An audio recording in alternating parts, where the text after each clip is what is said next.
Market participants include individual, retail investors, institutional investors, such as mutual funds, banks, insurance companies, and hedge funds, and also publicly traded corporations trading in their own shares. Some studies have suggested that institutional investors and corporations trading in their own shares generally receive higher risk-adjusted returns than retail investors. A few decades ago, most buyers and sellers were individual investors, such as wealthy businessmen, usually with long family histories to particular corporations.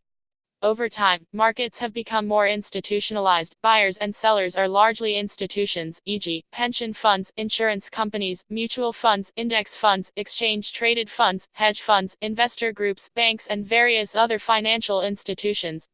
The rise of the institutional investor has brought with it some improvements in market operations. There has been a gradual tendency for fixed and exorbitant fees being reduced for all investors, partly from falling administration costs, but also assisted by large institutions challenging brokers' oligopolistic approach to setting standardized fees. Citation needed. A current trend in stock market investments includes the decrease in fees due to computerized asset management termed robo-advisors within the industry.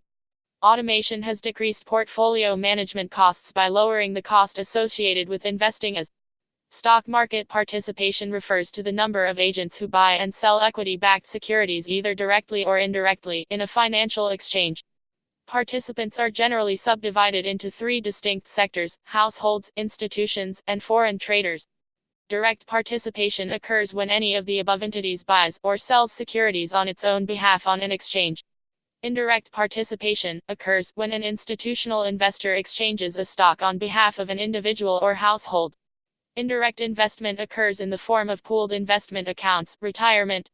The total value of equity-backed securities in the United States rose over 600% in the 25 years between 1989 and 2012 as market capitalization expanded from $2,790 billion to $18,668 billion. 10. Direct ownership of stock by individuals rose slightly from 17.8% in 1992 to 17.9% in 2007, with the median value of these holdings rising from $14,778 to $17,011. 12. Indirect participation in the form of retirement accounts rose from 39.3% in 1992 to 52.6% in 2007, with the median value of these accounts more than doubling from $22,000 to $45,000 in that time. 11. 12.